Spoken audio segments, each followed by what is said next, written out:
Terry Bolo here, Trudy from the original Terry, and you are listening to Tommy, Throwback, Kovac on Splat from the Past. Fun fact, if you tickle Tommy, he purrs just like Catwoman. Hey dudes, welcome to Splat from the Past, the only 80s themed horror and sci-fi show where things can get totally radical. Now today, I will be welcoming back my good friend, Terry Bolo, who I just adore and love having her on here. It's always good to have friends on a podcast sometimes and not have to worry and have any pressure about interviewing somebody new. And I've had two today, Lynn Griffin first, now Terry is going to be next. We're just going to talk about stuff, maybe comment on the 40th anniversary of John Lennon's death. I want to let her know I saw her extras documentary that she was in years ago, Strictly Background. I finally saw it after like 13 years. And just talk about stuff like that. And it's going to be a lot of fun. And the world keeps on turning and getting crazier, but things keep getting better as well.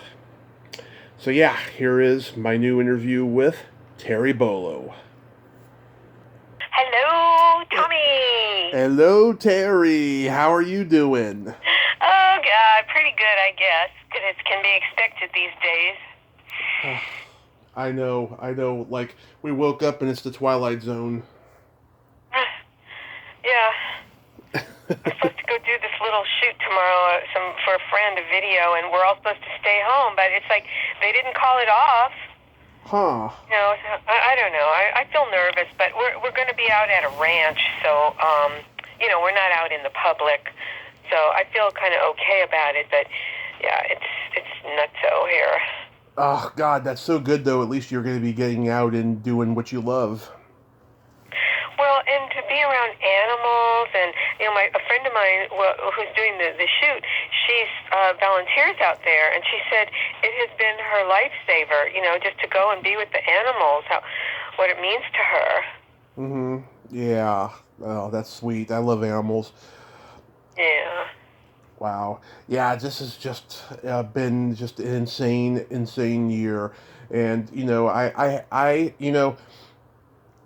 mean, it's arguable, about how good I've done this year with my podcast and all the great interviews I've gotten. But I'll tell you, the first 2.5 months, I was just in good spirits. I was very optimistic, looking forward to the year as it went on, and all the stuff that I wanted to do, all the projects I wanted to do. And then when the pandemic hit, it's just I went from happy to sad, but still maintaining happy that, at least I was getting all the interviews I wanted, and that was keeping me, sane.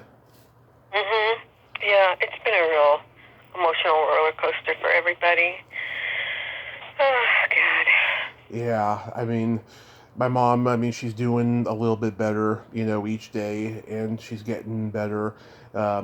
It's really tough for her and me right now because my stepfather died on Halloween, and it's bittersweet. Yeah, because he was a good guy for a while, and then he became a complete schmuck, and and we got a lot of sadness there, and I'm worried about my livelihood of the things I want to do, going to conventions and, going to the movies and, stuff like that. I mean, the drive-ins are coming back. I'm happy about that, but I want to be able to see live performances in live theater again. It's horrible. I mean, live theater, performances, stand-up comedy, musical I know, it's just horrible. It's just life is on hold. And there's only so much we can do.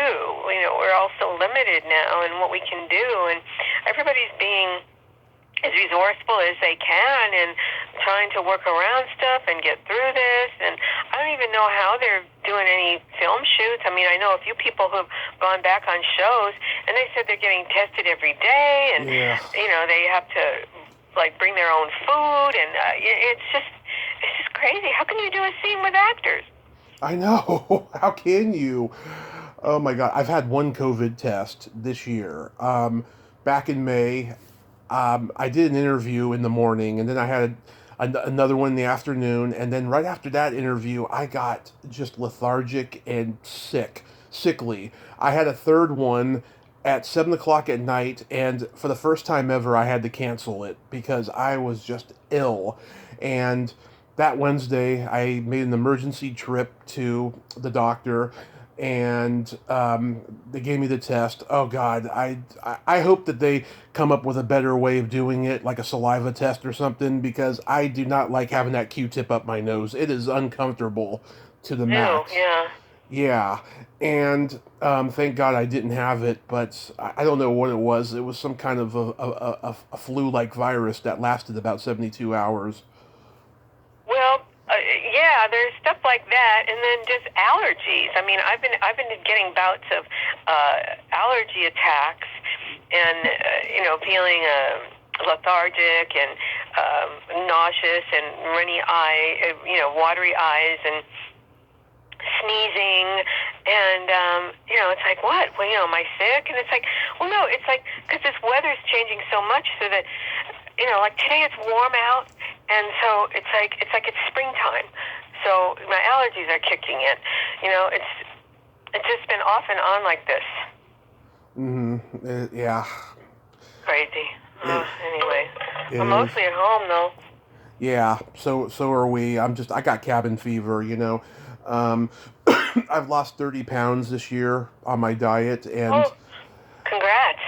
yeah, I still got a long way to go because I got off it. Just not being able to go to our gym here in the complex. We're thinking about getting me a basketball hoop that I can exercise with. In the coming months, that'll be like my Christmas gift. I gotta get back on my diet. I'm just eating too many carbs and just being depressed all the time. Well, yeah, it just makes you want to eat, comfort food. Mm-hmm. No, I usually eat pretty well too, but I've been just craving all kinds of crap. I've tried not to give in because I don't want to gain weight, but it's, I haven't been moving around very much. I mean, I do my yoga. I have 2 Zoom yoga classes. I didn't So at even least I'm doing that. I didn't even know you were into yoga. Oh, for 10 years, yeah. Wow. What made you get into yoga? Well, it was at a time in my life where I just felt a little lost, and my relationship had ended, and I was just trying to put myself out there and just do new things. And a friend of mine told me about this yoga class in the park, and so I had heard of it before actually, and I'd never gone. So she took me, and I just started going, and I just kept going. And then one of the teachers I really liked, and I found he started doing classes indoors in the evenings, and I stopped going to the park. I don't know why. It's just I don't know, but I started doing his classes in the evening. And then and I just kept going. I think that makes me feel good, and it was just something physical to do that it didn't require equipment or to get all like sweaty and out of breath and everything. I don't know. It's just something I just really liked, and just moving the body. And then when the pandemic hit, he went on Zoom. So I've been doing that, twice a week. And I have a couple other little Zoom meetings I do too, but so I just have stayed with. Oh, plus he made a DVD. Mm-hmm. Sometimes I'll just do it on my own with his DVD. And I've been doing it pretty consistently for all these years. Yeah, anywhere from 2 to 4 times a week. Mm-hmm. There was a time when I wasn't feeling well, and I stopped because I couldn't do anything. I had what they call it, post-viral fatigue that lasted for 6 months. And just when I was starting to feel well again, the pandemic hit. Yeah. So it's been a really weird year for me. Yeah. Wow. So it was the end of a relationship that got you into yoga. Yeah, that kind of stuff generally does happen. Yeah, just trying to get out there and do things for myself and to make myself feel better, and just reconnecting with friends. And so she got me going there, and she stopped, and I just kept going. Wow. Yeah, that's been good. Oh, that's good. Yeah. We've had some sadness this past week, with David Lander's passing. Oh my God, I know. And then I've heard of a couple other people that I know. It's just, people are just dropping. Yeah. It's in the last 13 years I've lost so many family members, particularly in the last 5 the most, that it's just like I feel like I'm in a land where just everyone's disappearing, people that I love and that I could Here, Tommy. Half my family's gone. that I could rely on. Yes. Well, Terry, you can consider me family if you want to, because I will be family for you. Thank you, Tommy. Yes. Yes. You're a sweetheart. Oh, yeah. It's been a crazy, crazy time. it's just been crazy. I guess you could see on Facebook, that David. I never really knew him, but I'm acquainted with and Facebook friends with Kathy, and Right. and we have many, many friends in common. So I know a lot of people who knew him quite well. And I remember him from years ago when he was doing the radio show when I first moved out to California. He was doing the Credibility Gap with Harry Shearer and Michael McKee. Yeah. And it was a political satire radio show. I know when I remember him from that. Yeah. Yeah, when I interviewed him, oh my God, I wish I had waited a little while before interviewing him. I was just so ambitious right out of the gate from starting my show that there's a few people I regret, interviewing so early that I wish I could have waited for. He was definitely one of them because I was so damn nervous. It was like 8 o'clock at night when we talked, and I was so hopped up on caffeine. I've been drinking soda all day. I was just nervous. Like, I'm going to interview one of my idols, like Squiggy, Oh. And Uh-huh. he was wonderful. I could sense, though, he was a little heartbroken over, his career ending the way it did, with that debilitating disease that he struggled 36 years with, which is amazing and just astounding. But yeah, we talked about that. I mean, it was a quick one I did with him. I just felt like that he was angry about stuff I was bringing up, so I ended it early, But we talked about the credibility gap. We talked about he was supposed to be the voice of Jerry Lewis in that Jerry Lewis cartoon, but Jerry didn't like him, which is sad to say. But because I think David would have been perfect for the voice. And Greg on Python's Paradise, he had interviewed David a few months before I did, and he's like, "It's a good thing you didn't mention Spinal Tap, because I mentioned Spinal Tap, and he was very upset about that those guys didn't include him in that." Oh, wow. Yeah. And I know why they didn't include him. I know that Michael was trying to establish his own identity as a performer. That he was like boxed in with Lenny and Squiggy. So he kind of wanted to get away from the Lenny and Squiggy. Yeah. Yeah, and and he loved David. I mean, he put a very touching tribute to him on Twitter the other day. And everybody from Lorraine to Sandy was commenting. Oh, yeah. Yeah, but I'm glad I got to talk to him, though. It's funny, I called him the night before to just do like a pre-interview, thing, let him know what's going on and stuff, right? And I said, "Oh, sorry I bothered you so late." And he was like, "No, it's okay. I was watching A Fistful of Dollars." I thought that was awesome. Yeah. And of course, today's the 40th anniversary of Lennon's death. Yeah, it's like, I know we talked about doing this a couple weeks ago, and you mentioned that, and then I had forgotten that this was the anniversary, and I had in the back of my mind, December 8th, okay, I'm talking to Tommy today, there's something else, and then I saw all the postings on Facebook. Yeah. Oh, yeah. 40. 40 years. I'm still not over it.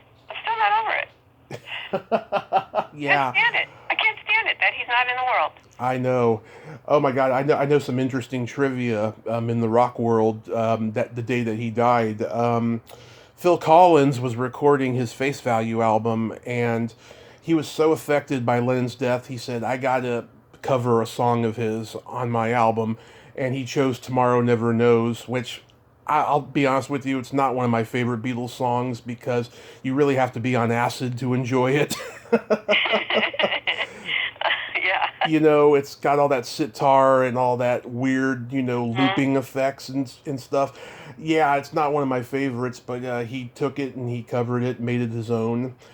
And Tom Petty was actually supposed to meet John Lennon the next day in New York, and you know he had to live with that trauma the rest of his life. You know that he never got to meet his hero.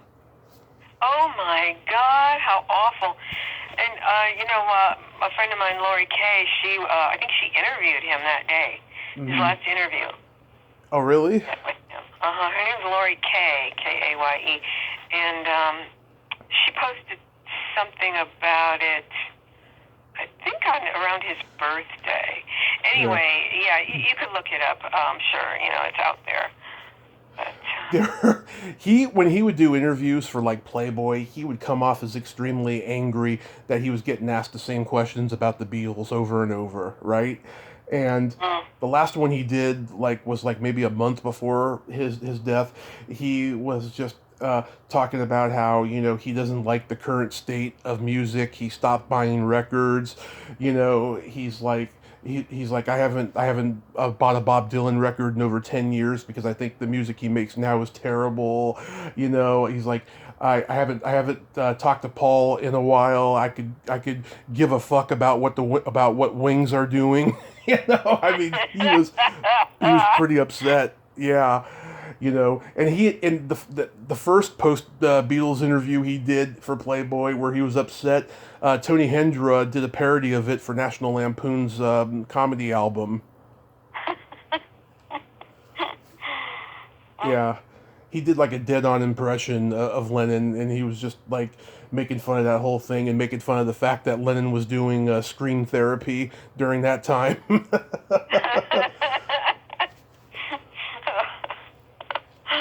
Yeah, my God. I love all that stuff. Yeah. Yeah, I mean Lennon. I mean he used to go on Dick Cavett all the time, and you know Cavett's got a lot of good stories about him. You know he testified at his deportation trial and stuff, and you know Cavett would have very controversial rock musicians on his show. You know, I mean controversial people in general, and when he had all the Woodstock people come on his show the week of Woodstock, some conservative board member at ABC came to him and said, "Okay, there's not going to be any flag burning on this show, is there?" And Dick Cavett said, "No, but if you ask them nicely, they will." I loved him. I loved him so much. Dick Cavett from Yeah, he's still out there too, you know, yeah. doing interviews and stuff. And you know, he doesn't do his own interviews, but he does interviews, and he's just got so many great stories. I just interviewed a guy who was one of his writers, who was also Groucho's personal assistant. This guy Steve Stolier, and he has a book out about his relationship with Groucho during those last few years. It is sad. He's working on a movie about it. Oh my God, I have a couple Groucho stories. Go ahead. Okay. Uh, when the Groundlings were building their theater on Melrose, we couldn't perform in it. We didn't have our permit yet, so we were doing shows at different places around town. One of them was at the Improv, so on Melrose down the street from us. So we were doing our show at the Improv, and Groucho Marx came to the show. Hmm. And he was just like being very outspoken, and he was heckling everybody up on stage, and in the middle of a scene he'd say, "When's the show going to start?" And just heckling the whole time, and everybody was like, "Oh my God, it's Groucho." It's like, "Oh my God, being heckled by Groucho."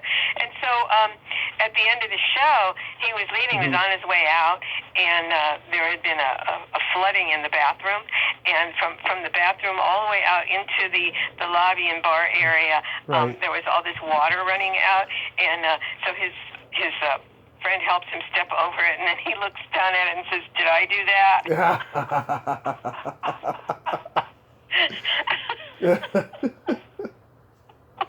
Yeah. And then years later, when Maureen was on Saturday Night Live, she had come to visit, and she brought Bill Murray with her. Yeah. And she invited us over to a friend of hers house who was somehow related to Groucho Marx, and turns out it was Groucho's house. And so we were partying in the den, and I go downstairs to go to the bathroom, and I come out of the bathroom, and I see Bill standing by a door that's like half closed, it was cracked open just a little. He goes, come here. And he motions for me to come over, and we look inside the room, and there's Groucho laying in bed asleep with a big oxygen tank next to him, and a nurse sitting next to him reading. So I was at Groucho's house when he was... Wow. That was a weird night. While he was taking a dump. Yeah. My Groucho stories. When I talked to Sandy, and it was a short interview, and I could see he was being affected by what's going on and stuff. I had heard him tell Gilbert Gottfried on his podcast a story about Lucy and Gary Morton that is so damn funny. Like I wish I had time to have him tell it on here. Has he ever told you that story? I don't think I heard that one. He went swimming with Lucy and Gary Morton, and Gary lost his swim trunks in the water, and he came up, and he had this big old dick. And it was embarrassing. Oh my God. Yeah, I wish he would have been able to tell it on here. It would have been great, but he told Gilbert Gottfried that story. Oh my God. Andy's got some stories, I'm sure. Oh yeah. Oh God, he was telling me about how much he hates Chevy Chase. Oh, well, I don't think a lot of people really liked him on the show. It's like he seemed to emerge, after the first season as a star. It's supposed to be an ensemble, and I guess he got more fan mail than anybody. So, he thought he was big shot. He leaves the show, freaking leaves the show. But that made Bill Murray's career. Oh yeah, him and Chevy got into a fist fight backstage when Chevy came back to host a couple years later. Yeah, I love that story. They both have told it publicly before, and how they resolved things by the time they did Caddyshack, and they said, they made a decision halfway through the movie. We got to have a scene together because there's no way that we can't, and they did that pot smoking scene. I'll have to watch that again. God, that movie made me laugh so hard. I'll never forget it. My sister and I went to see it together, and we were just laughing so hard. It was so funny. And all that stuff with Bill, I mean, that was all improvised, Yeah, everything he does is improvised. Oh. He's a guy that, the directors, they let him just run free with, with his words and what he can improvise, what he can do, And it's funny when Rick Moranis does movies, he actually pisses off a lot of the actors and directors because he improvises a lot, He's been fired from 2 movies that I'm aware of because of it. He was fired from The Breakfast Club playing the janitor, and he was fired from City Slickers playing Billy Crystal's friend in that because he likes to improvise a lot, and he was just driving everybody insane. Well, it's one thing if the director is okay with it, but you have to do what your director wants, and if you're not going to listen to your director, then he can fire you. And but that's a lot of creativity to squash, And Rick Moranis is a wonderful entertainer, and he and Bill Murray and Robin Williams, the 3 of them, they all you just can't stop them. It just comes out. And whereas I don't know about Rick because I don't really never met him, but Bill's almost funny almost all the time, almost always funny, almost all the time. I mean, because I had been around him, and he just never stops. He's just so funny. Now with Robin is nonstop too, and extremely funny. But he also usually off stage he's kind of quiet. Right. So he's not always funny all the time when you're around him. He can be, but like Bill is, but he has his more quiet moments. too, where he was actually kind of shy, when I first got to know him. Yeah. Yeah. PJ Souls told me about working with Bill on Stripes, and she said that he I don't know, he must have been going through something at the time. He just wasn't very friendly with everybody on set, not even his friends, Oh, really? Yeah, and she told me John Candy, Harold Ramis, John Larroquette, they were always funny off camera, everything, just Uh-huh. always pulling practical jokes, everything. But Bill was just very serious on that movie. That's interesting, because, that wasn't my experience. Because when the times that I was around him, my stomach hurt from laughing. Yeah, your thumb? He was just constantly saying something funny, outrageous, or, doing, playing off of something, or, it was just incredible. But speaking of John Candy, oh my God, every year at Thanksgiving I have to watch Planes, Trains, and Automobiles. I know. And I just can't get over him, how good he is, how funny and how good, and he has pathos too. I mean, he really was a good actor. A really good actor, because he brought that character so to life, and practically stole the movie from Steve Martin. Oh yeah, and his daughter Jennifer has a show. I don't know if she's doing it during the pandemic, but for the last couple of years, she does a show at Second City in L.A. where she interviews one of her father's buddies from Second City, or even the Groundlings, just people people that from improv comedy that he knew and he worked with and stuff, and it is so wonderful. I remember this summer, I think she had a couple new episodes out this summer. She had Archie Hahn, and he worked with him in Brewster's Millions. They had a scene. They had a scene where he's trying to explain to Richard Pryor about the iceberg and betting on it and stuff. And he said that there was so much improv between him and Candy in that scene, it never made the final cut of the movie, but it was hilarious. Oh, well. Did you ever read the book A Confederacy of Dunces? I've heard of it, but I haven't read it. I highly recommend it. Now, the time I was reading the book, a friend of mine who was from New Orleans gave it to me to read, and I have to say, it is the only book that I actually laughed out loud reading it. And the lead character, I just kept picturing John Candy. And I think people have tried to make a movie of it. It's very cinematic, and it's very character driven. And that would have been just the perfect movie for him. And if you read the book, you'll see what I mean. And it really is an incredible book. Like I said, laugh out loud funny. You don't really laugh out loud when you're reading a book, but that one I did. And it's just too bad that he passed away, because he probably could have gotten it made. If he was attached to it, and you know what I mean. It was just so him.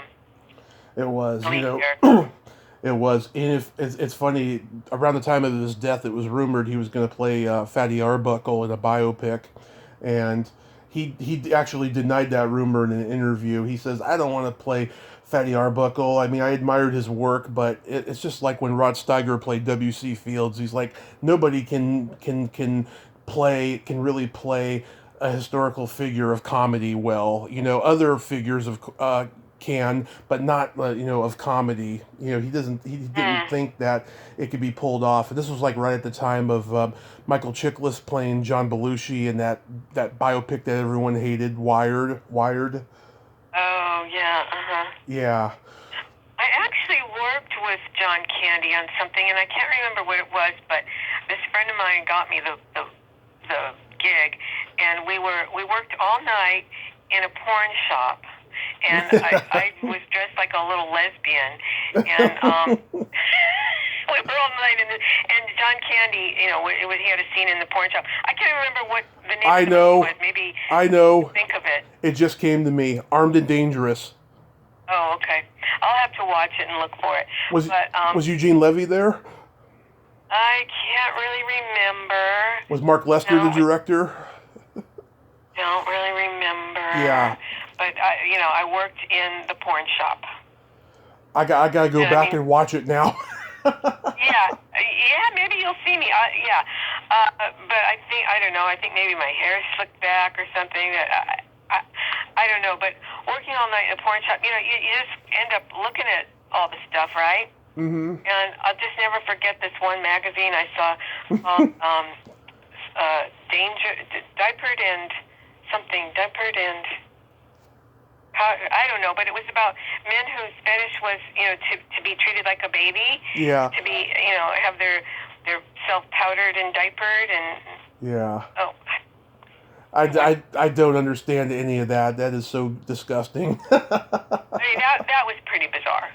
Yeah. Oh, God. I know that scene in the movie is on YouTube. I'm definitely going to go after this and check it out, see if you're in there. Oh, really? Yeah. The scene is on YouTube? It's on YouTube. Oh. Yeah. So they made you look like a lesbian? What, you had short hair? Yeah, probably. Maybe slicked back. I just remember that, I was dressed like a lesbian. I was watching... And I was with a gay guy. I said, "Oh, thanks for the gig, Ron." He's like, "Okay, me and Terry will do it." I was watching Airplane 2 recently, and I took a picture of you looking all terrified in it, and oh my God, that was so much fun working on that show. And then Yeah. I worked with this actor. Oh, what was his name? Hugh Gillen. Mm-hmm. Actually, I worked with him twice. I worked with him in Bad News Bears Go to Japan, and then I worked with him in Airplane 2. And I actually had like a little scene with him. And then years later, I meet his son, Jed Gillen, who's also an actor. But I just thought that was so weird that, I worked with your dad. Oh my God, Airplane 2. It was a small world back then in Hollywood, Yeah. That was such a fun shoot. Yeah. It was just crazy. We're just doing all kinds of crazy stuff. I know. I see you. I saw you sitting down when the stewardess is going through the aisle and she's telling everybody to place your head between your knees, between your own knees, Father.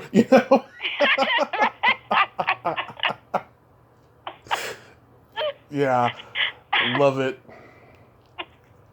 And Sonny Bono with the bomb. Sonny Bono with the bomb. Yeah. He's got this, impotency problem, and Julie Haggerty's telling him that he needs to put the case in the compartment, the overhead compartment, and he's like, "No, I'll keep it with me." And she's like, "Oh, I can help you if you can't get it up." And then he's like, I'll keep it with me." Oh, she was so wonderful. Whatever happened to her? Well, she did What About Bob with Bill Murray years later, and she did a lot of movies. Bad Medicine with Steve Guttenberg.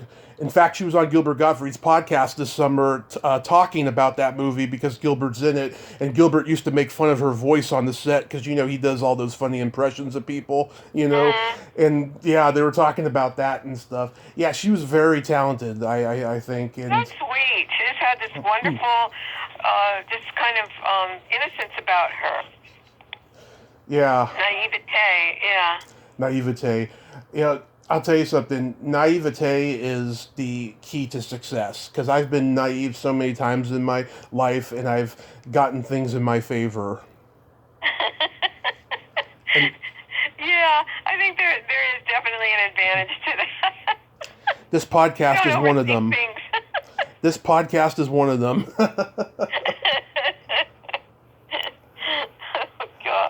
I've been watching a lot of Saturday Night Live lately, just revisiting stuff, from all the decades and stuff that I hadn't seen or I forgot about. I went on eBay, and I still have VHS after all these years. And wow! I bought a 3-pack, the best of Chevy Chase, Dan Aykroyd, and John Belushi on Saturday Night Live, and then I got a separate tape of the best of Gilda. And I just watching all of them and just like, oh my God, this was the best era of the show because it was just so raw, so irreverent. It's like what you guys were doing with the Groundlings. Oh, I know, and I'll never forget when Lorraine came back from New York the first time after she got on the show. She goes, "It's just like the Groundlings." Yeah. Only yes, you're on national television and millions of people are watching you. So we do a scene and we run and change clothes and go do another one, just like the Groundlings. Yeah. Yeah, it was good training. Good training for her. Yeah, I talked to Ann Beats this summer about Saturday Night Live. We had a really nice conversation about it, and yeah, we were just talking about how it's so ironic how John Belushi and Gilda Radner, they did those short films, those black and white short films for Tom Schiller on the show. Oh yeah, Schiller's real. Yeah, Schiller's I love real. his stuff. Yeah, and they're so poignant and sad because they were the first two to die, from the show. Oh my God, yeah. Did you ever see Scott Michaels' thing, that little video he did about Gilda's hometown, Detroit? Scott and I are also both from Detroit. Yeah. And so he went back there and he went to her old school and her old house and everything. Did you see it? I haven't seen it yet. I will yeah, after. You should look it up. Yeah, Scott Michaels, Gilda Radner. Yeah. I will check that out. Yeah. Yeah. Did. He loved her too. Oh yeah. Did you ever see her Broadway show? No. Well, she did a concert movie of it. Mike Nichols directed it. Wow. Yeah, it came out in 1980. It used to be on TV all the time, and I wasn't allowed to watch it because she does a lot of swearing in it, and it's so damn funny. She sings this song, "Let's Talk Dirty to the Animals," at the beginning. The animals, let's talk dirty to the animals. Hey, Mr. Hippo, suck my dick, Yeah, she was just so talented. Oh, yeah. Oh, my God. How old was she when she passed away? She was only like 42, 43, somewhere around there. Oh, man. And she died the night that Steve Martin hosted Saturday Night Live, and they showed the clip of the two of them doing Dancing in the Dark on the show in the 70s. Oh, that dance they did. Yeah. Oh, my God. Yes, I love that. When they see each other from across the room. And, yeah. That's on the tape, too, the best of tape. Oh, that's so wonderful. Yeah, and right after the clip is over, he cried. He was choking up, and then the show started after that. But yeah, I know life can be so sad when it can also be happy too. Yeah, that's the yin and the yang of it all. I mean, my God, you can't have one without the other. I guess you can't just be all wonderful and happy all the time. I don't know. Yeah. I would like it to be. Oh God, I watched that sketch where Phil Hartman played Frank Sinatra, and I heard Sinatra hated his impression of him. With what? Sinatra hated Phil's impression of him because he portrayed him as an asshole. Oh my God, he was so freaking hilarious. That was one of my favorite things that I ever saw Phil do, was impersonate Sinatra. Sinatra. Yeah, he's making Jan Hooks is Sinead O'Connor, and he's calling her Uncle Fester and Mr. Clean and all this stuff. Oh my God!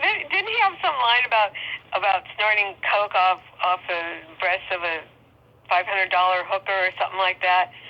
Probably. The line. Probably. I know Sam Kinison had a joke about that because he dated Penny Marshall and he did that to her.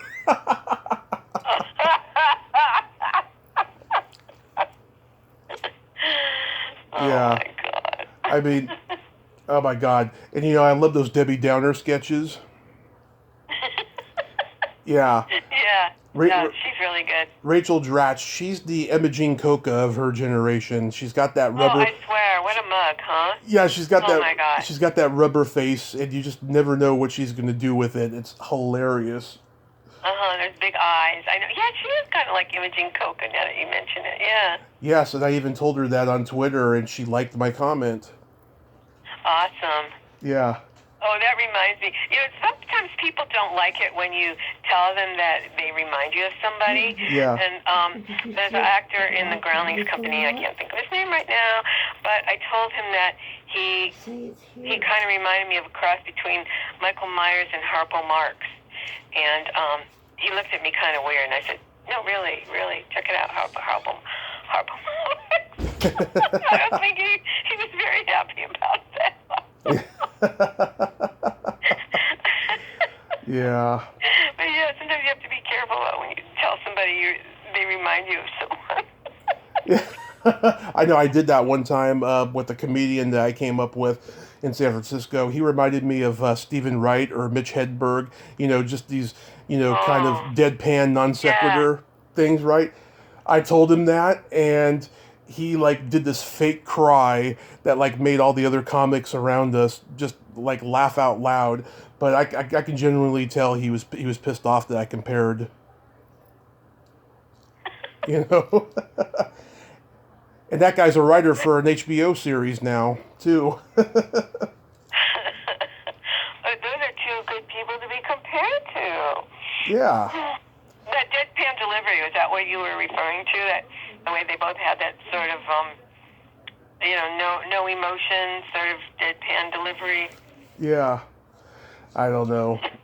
Oh, Mitch Hedberg. Oh my God, he was so incredible. I know. So funny. They're coming out with a documentary about him. Really? Yeah. His humor reminded me a little of Emo Phillips. They're really different people, but the way their mind works and the way they talk about things or perceive things were similar. That just sort of askew, just totally hilarious, but kind of twisted take on things. Yeah.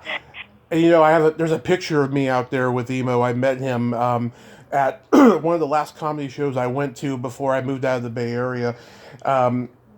We had this little section in the back of the comedy club where comics only sit there, and I'm sitting there, and the house is packed in front, and he comes through the door, he sees me, and he's like, "Why are you sitting all by yourself?" And I said, "I'm a comedian." I just shrugged my shoulders. "I'm a comedian," and that made him laugh out loud. You made Emo laugh out loud? Yeah, and then I talked to him afterwards, after the show, and I told him how much I loved, his performance, and stuff, and he was great. I got a picture with him, so. I met him once at a restaurant, and it was just, a fangirl thing. "Oh, hi, oh my God, I love you so much." That kind of thing. I'll send you the picture too. It's great. It's a funny picture. Yeah, I love him. I do too. Well, he used to wear like pajama tops. Yeah. I always wondered where he found them. I have his whole. He must have been really skinny to be able to wear large children's pajamas. Oh, he still is. Yeah. I have his whole HBO special memorized from when I was a kid. I just remember every joke, and he did a lot of them while he was there. But he did a lot of new stuff I never heard. Well, I use a couple of his lines a lot. Like I like to say, "Oh no, stop! My brain's gonna bleed." My favorite is, "I'm not Catholic, but I quit picking my belly button for Lent."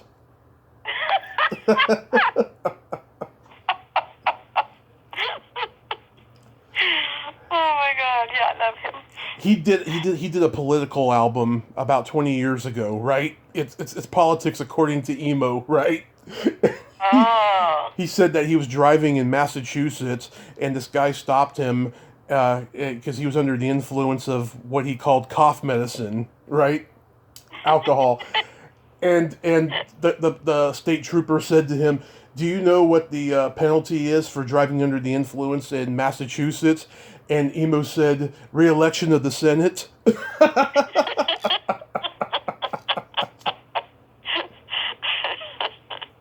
Yeah. Oh man. I love it. Oh my God. So it's funny. I've talked to Ann Beats, and I've talked to Phyllis and a bunch of the ladies that you know very well from the Groundlings and stuff. And it seems like a lot of them are apologizing for like jokes they did in the 70s. What do you think about that? Well, I don't know exactly what you're referring to, but I I think that the tenor today is like everyone's gotten so politically correct. You know, you just, it's almost hard to be funny anymore. I don't know if that's what you're referring to, but I can't think of anything specifically that someone would have to apologize for. But funny is funny. I'm sorry. Yeah, exactly. It is funny. Yeah, no, it's just, Phyllis told me, she's like, I did a lot of jokes in the 70s at the Groundlings that I regret today, and like, I apologize if I offended anybody, and I'm just thinking, don't apologize. It made people laugh, you know? And Anne, she told me, she regrets doing the pedophile uncle sketches on Saturday Night Live with Buck Henry. With Buck Henry. Oh, yeah, and Terry and Tracy. with Lorraine and Gilda. The sketches are so damn funny, just because I love, it's just like, there's no one like you, Uncle Roy. Oh, I think every family has an Uncle Roy.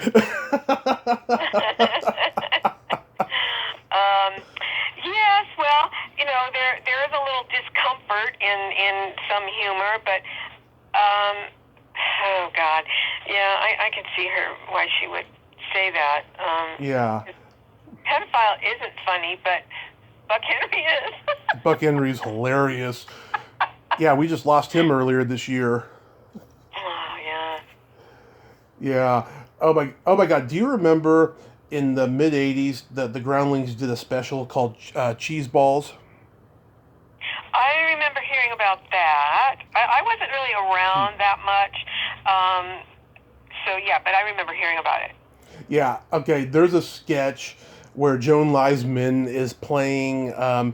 She's playing this hippie chick who's like selling anatomical Barbie dolls. And she says, and if you act now, you get the special Barbie doll that comes equipped with a G-spot. And I brought that up to Phyllis, and she laughed, and she was like, "Oh God, I remember that joke so well." She did that joke for years, actually. I feel like a dinosaur saying this, but I wish that there was videotape way back when we were doing all that stuff on the Groundlings. The early days of the Groundlings, all that. Oh my God! I mean, we just laughed and laughed and laughed all through the 70s. You know what I mean? Yeah. Nobody had videotape. I mean, that was so new and cutting edge, and back in the mid to late 70s, nobody had that equipment.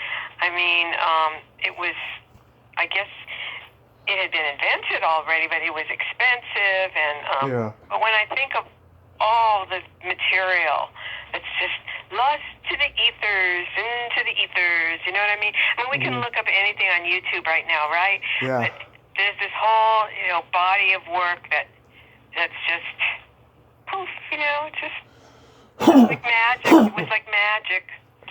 I swear.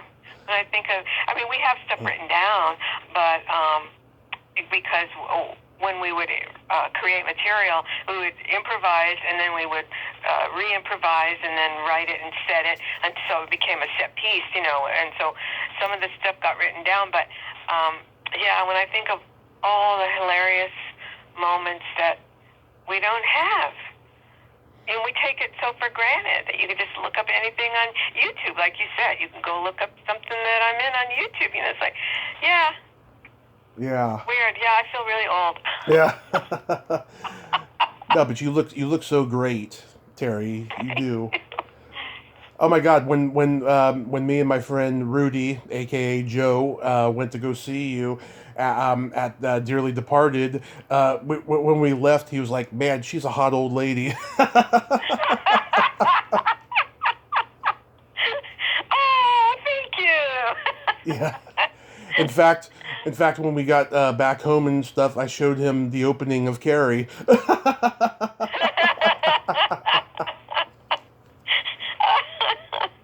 Oh my God! Well, that's going to be on my tombstone. I think she was naked in Carrie. Yeah.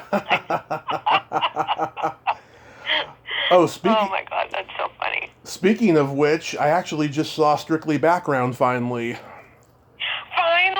Yes. Wow, Tommy. Well, you That's told. good, isn't it? Yes. Well, you told me about it 2 years ago when I first talked to you, and I didn't even hear of it before, but I watched it because we have Amazon Prime, and I didn't go on Amazon Prime for a long time when we got it because I was on Netflix all the time, but I just started going on Amazon and getting caught up on all the documentaries and all my guests' movies that I haven't seen yet, and I was just like, oh, I should see if that documentary of Terry's is on there, and it was for free, and so I watched it, and it was pretty good. I wish you had been on screen a lot more, though. I have to say.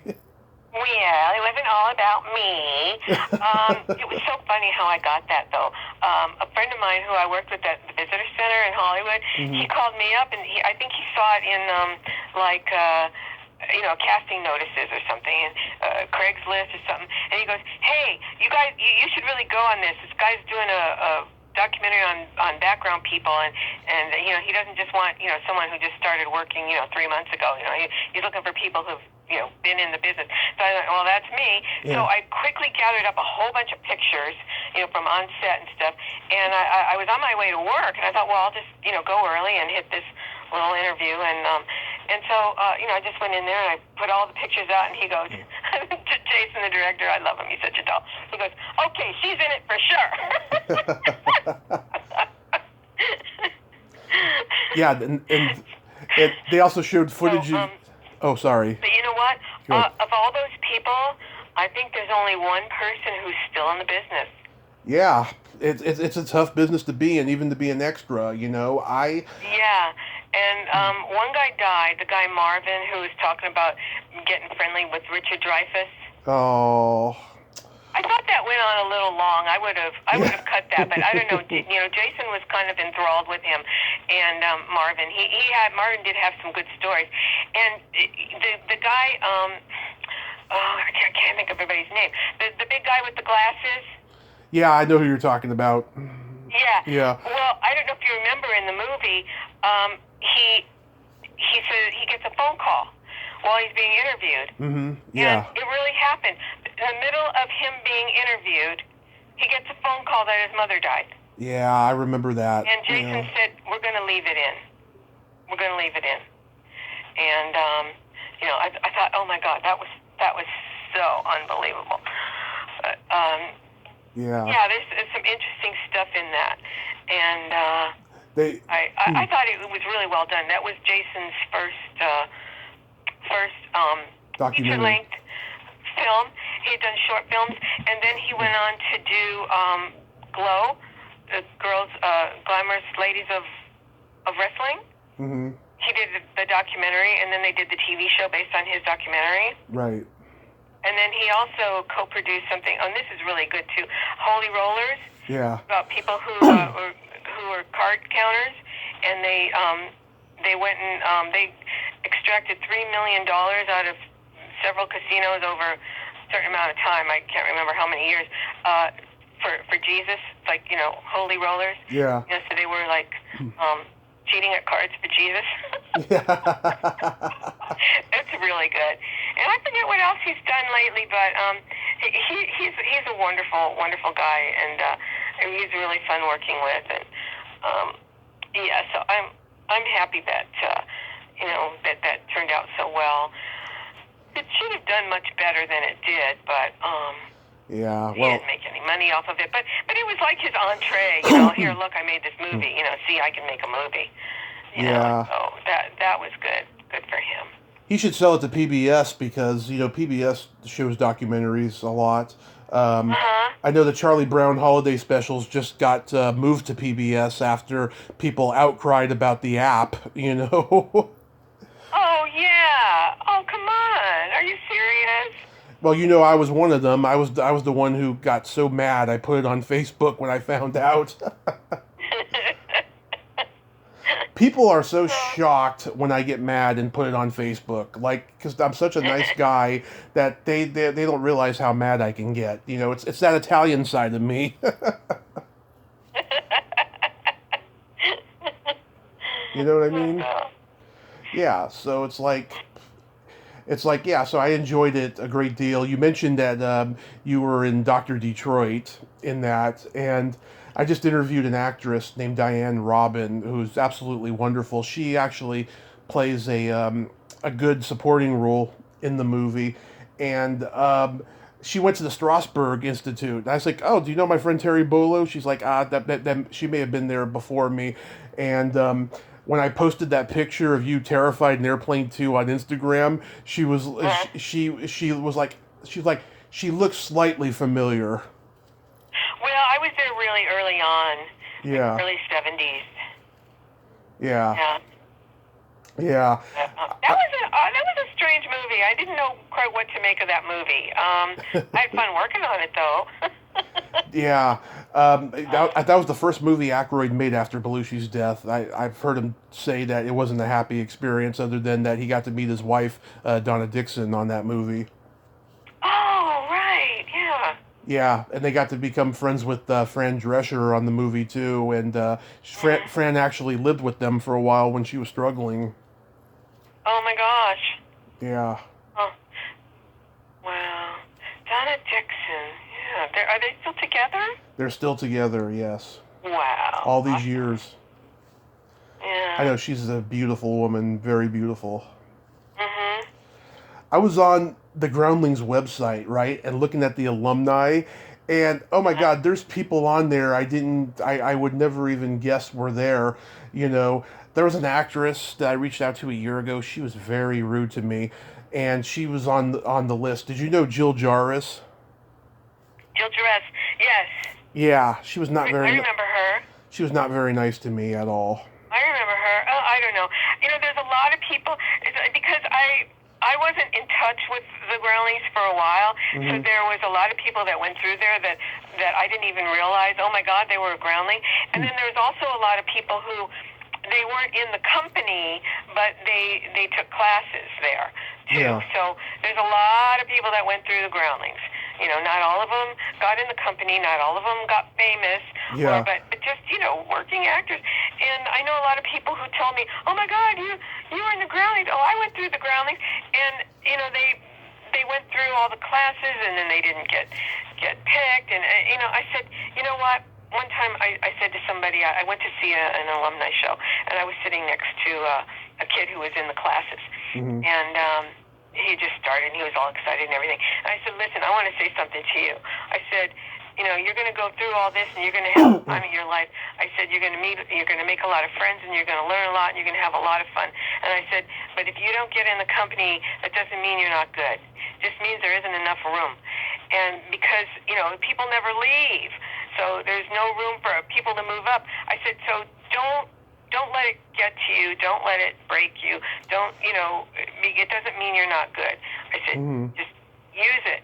You know, learn what there is to learn, have a great time, make great friends, you know, create material, and then just go on, move on. I said, because it's, you know, the Groundlings isn't everything.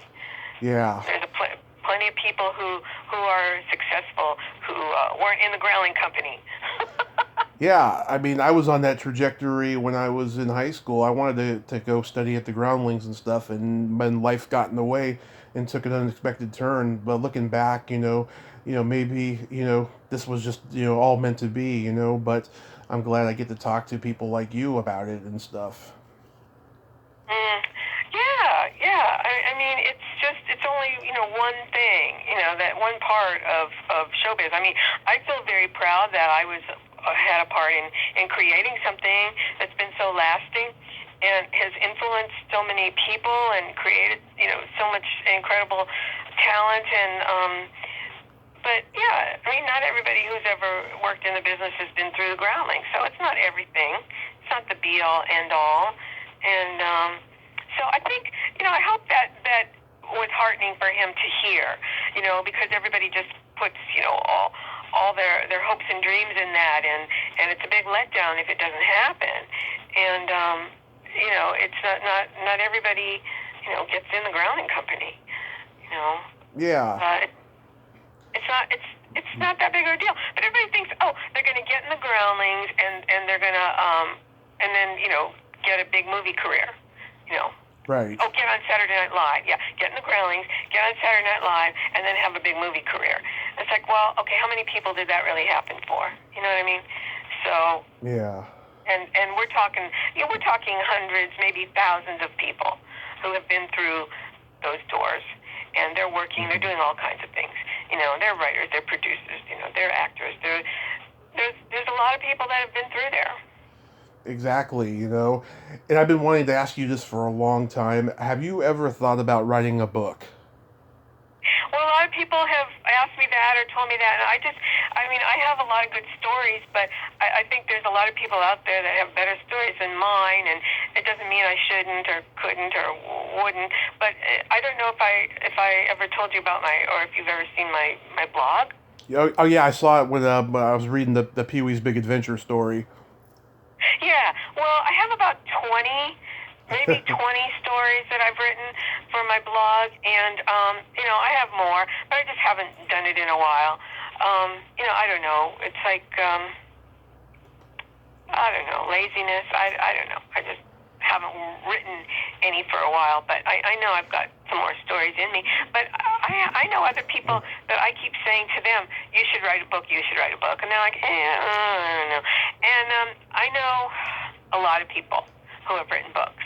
Right. And not that the point is to get rich, but, yeah. Not everybody makes a whole lot of money writing a book. I know at least, probably almost 24 people who've written books. Oh, it's good for them. It's an accomplishment. Wow. Terry, every person I reach out to now has a book out, and it fucking drives me insane because they're like, read my book and I'll do the interview, or did you read my book? And a lot of the times I lie to them and say yes, and then I do research, because I'm so good at research that I can fake it, It's a lot of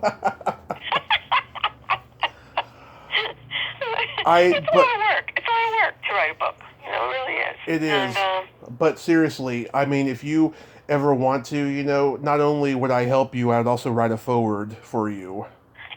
Well, thank you, Tommy. I'll remember that. Yeah, you've got some great stories there.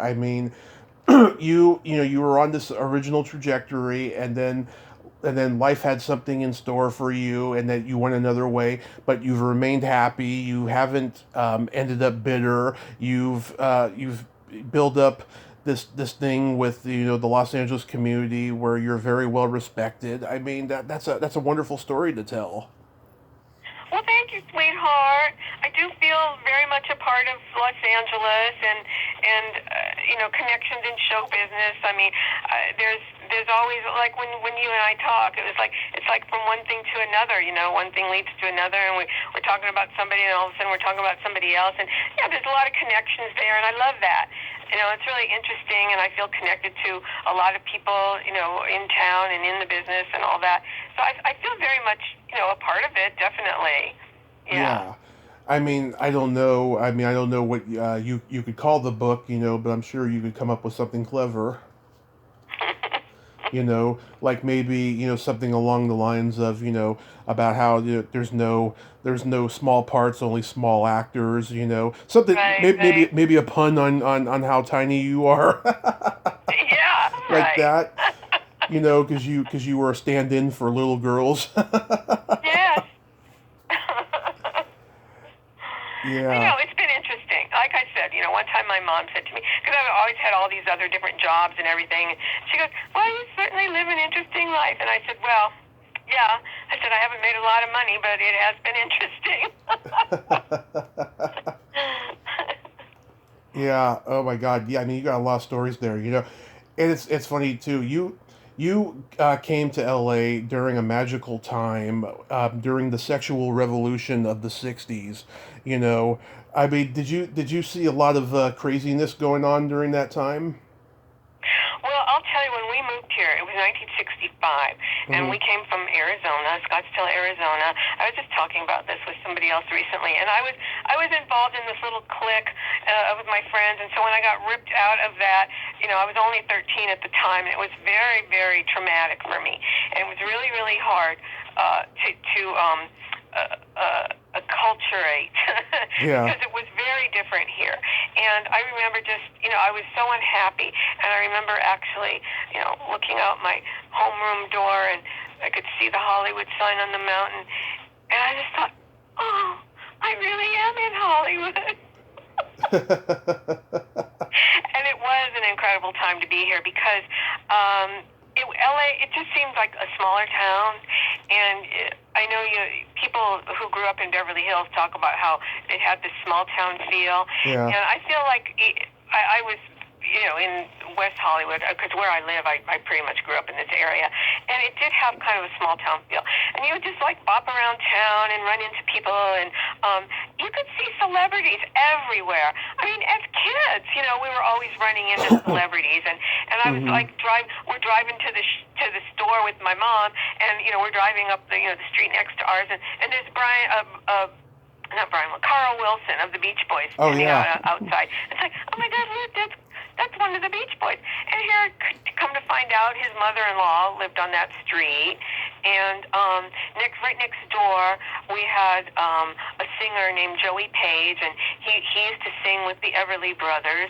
And also in the building was Marshall Lieb, who was one of the Hollywood Argyles, sang with Phil Spector. And Phil Spector went to Hollywood High, and then later I meet, Phil Spector's wife and his daughter, and it's just like there's all these little connections of people everywhere. And just growing up here, and I was at the market with my mom, and this lady approaches us and says, would you like to see a TV show for teenagers and give your opinions? And I went and voted for the Monkees screen test. Yeah. I got to pick the Monkees, and one of them happened to be a guy who sang with my uncle at a club called Ledbetter's in Westwood. Yep. And it was Michael Nesmith, and I had seen him on stage, singing in the same bill with my uncle. And, you know what I mean? It's just like all these little connections of people, in the business and all around. And, I can cite a million of them. But those are just like a few early on that happened, So, yeah, everybody seemed to be a part of show business. Yeah. Did your kids I knew danced on the teen shows, the Lloyd Thaxton show, and these local dance shows, and so everybody either knew somebody or had something to do with or was related to somebody in show business. Yeah, it was a small world. Everybody knew each other. Yeah. I'm trying to get. I'm trying to get Pamela DeBar on here to talk about her experiences and stuff. I know you know her, right? Well, oddly enough, again, I had met her years ago. My sister and I were out tripping around, and we were on Sunset. We run into Ronnie Bingenheimer, who also happened to go to high school with a band that I later met. And so we're talking to Ronnie, and he introduces us to her. And then years later, thanks to the internet, I found so many people. I found her writing class. And so I told her, I said, my sister told me that we met you years ago. And I told her what happened. I said, we were with Rodney, and my sister and I ran into you guys on Sunset, and you had just come from Tiny Tim's house. And you were talking about how he was getting out of the shower for the fourth or fifth shower of the day. And she goes, oh, yeah, that was me. And so it's like, yeah, I met her when I was a teenager, and then I met her again years later, and I said to her, you were everything my sister and I aspired to be. We weren't hanging out with all the real famous people, but we had our own band that we hung out with, right. The ones who went to high school with Rodney. And they were down here recording. They never made it or anything, but, they had a recording contract, and we would go watch them rehearse, and, they were our own little private band, we were groupies of our own little private band. Yeah. Oh, did you live the groupie lifestyle for a bit then? Well, I'll tell you, I was a little young. I'm a little bit younger than Pamela, and when you're that young, the age gap seems more. You know what I'm saying? Mm-hmm. It's like, because she was doing things that I was too young to do. Yeah. If I'm 13, I can't go hang out on the strip. But she's 16. And she can. You know, it's like, because I looked like I was 11, and she probably looked like she was 20. You know? Yeah. At the time. So, yeah, I was a little bit younger, but like I said, she was everything my sister and I aspired to. You know, we loved music, we loved rock and roll. We wanted to hang out, you know, with the bands and go in the clubs, but we were too young for the teen clubs. Yeah.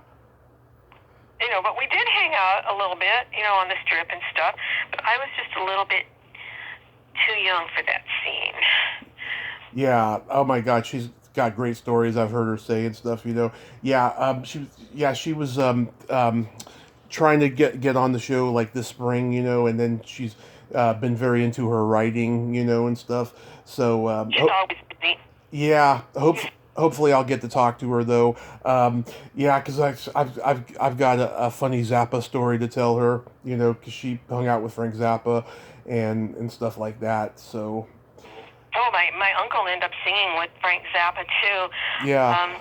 Later on, after he was in the first edition, so after he left the first edition, he was doing a lot of different things, and for a little while there, he was singing with Frank Zappa. Yeah, and you know, I can also make sense as to why, you know, groupies get looked down upon. You know, because she's always saying that in every interview. I think I know why groupies get looked down upon. First off, you can thank all the heavy metal bands in the 70s. Every song they did was about fucking groupies, and so the sex part gets lost in it.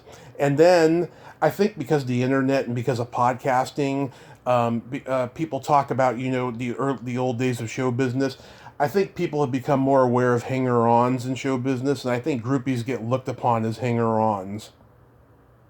Yeah. It's kind of hard to explain. You know, it's easy for people to think that, you know, they're just a bunch of sluts. Yeah. And, you know, it was the music was your life. It meant so much to you. It was, and you wanted to be close to it. You wanted to be a part of it. You wanted, you know, the allure of glamour and show business and all that, of course. But it was this love of the music. It really was, and she will say that too. You know. Mm-hmm. It was. That's what kind of prompts it all. The love of the music. Absolutely. Yeah. Did your mom let you date boys early on? Oh, yeah, I can't really remember. I never really did date that much. I don't know, for some reason.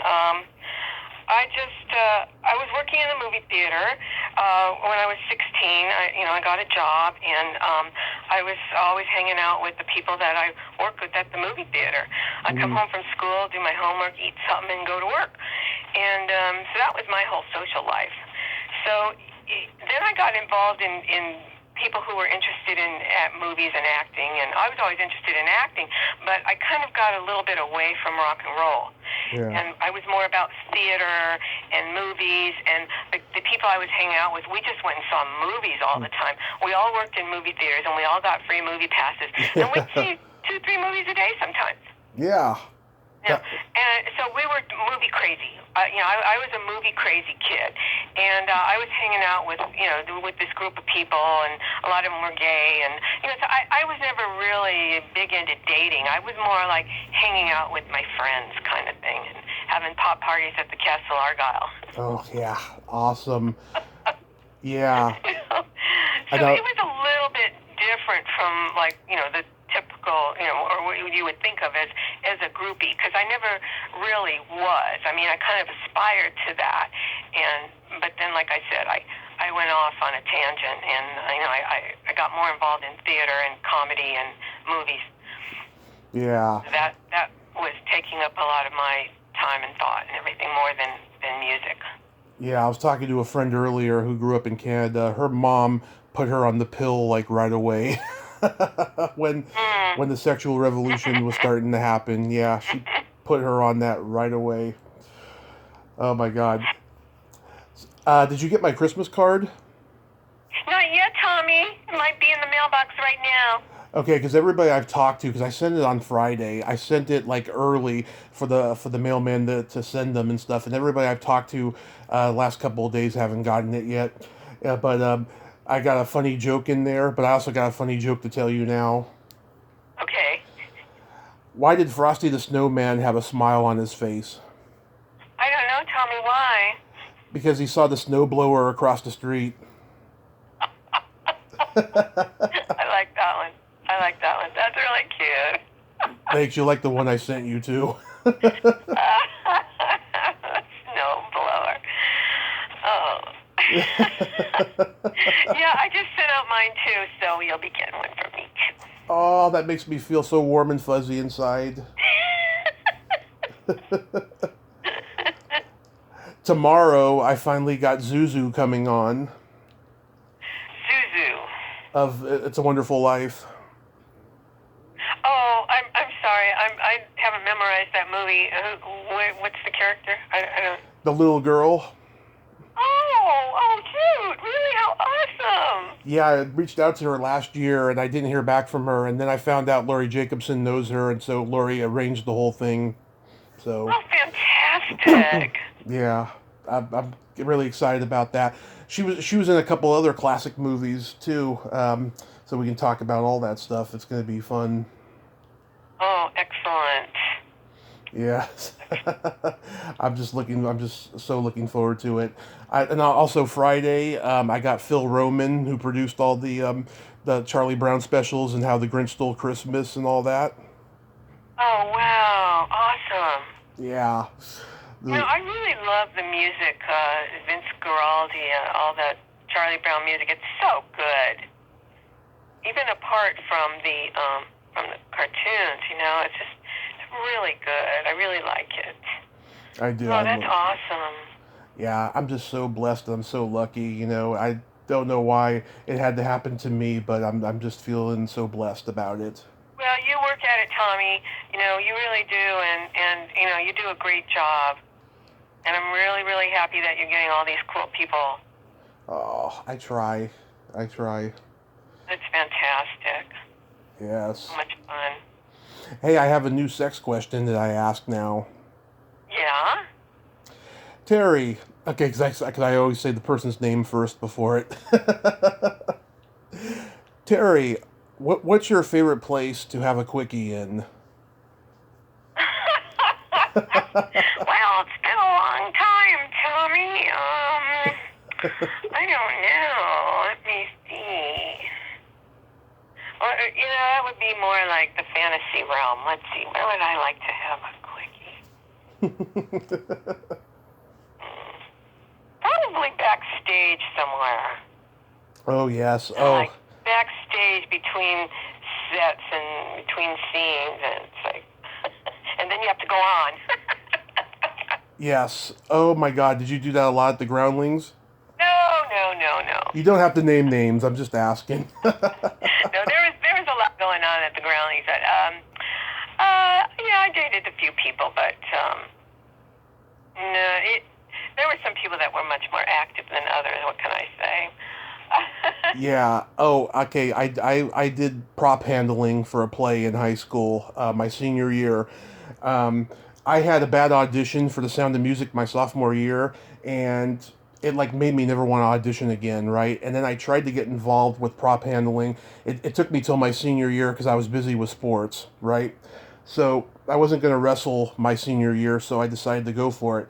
There was this girl. She had a reputation for being a real prude, and she was a rich girl, And I found out that she was, and you could not get away with this now with COVID going on. She was blowing all the boys backstage.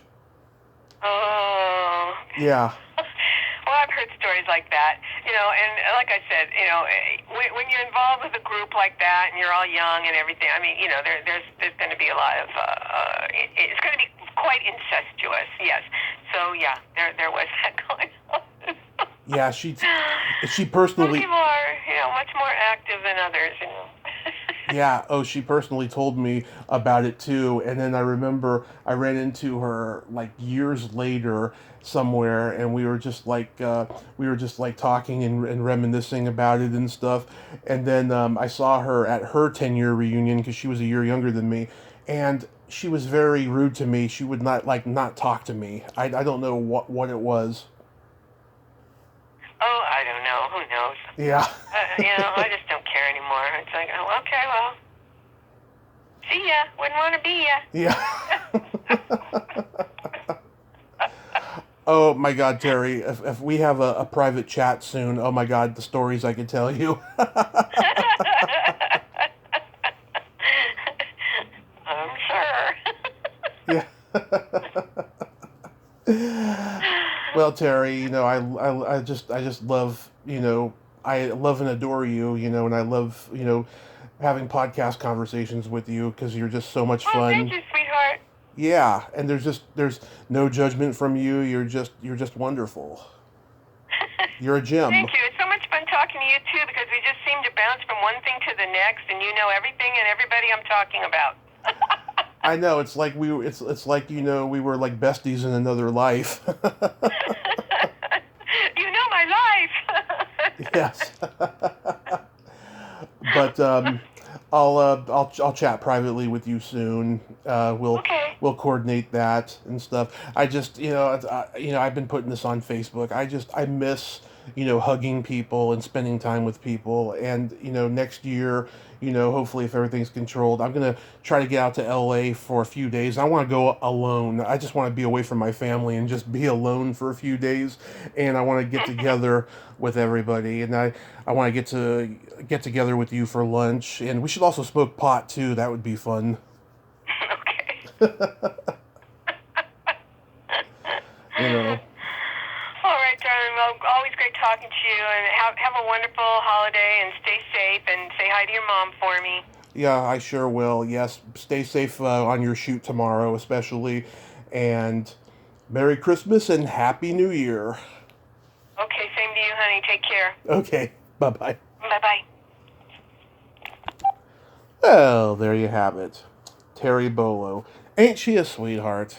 I just love Terry. She's the most awesome lady in the world. I just can't put it. She's a gift from heaven, is what Terry is. Well, until next time, this is Tommy Throwback Kovac saying, there's no shame in living in the past, because the present sucks. Later, dudes.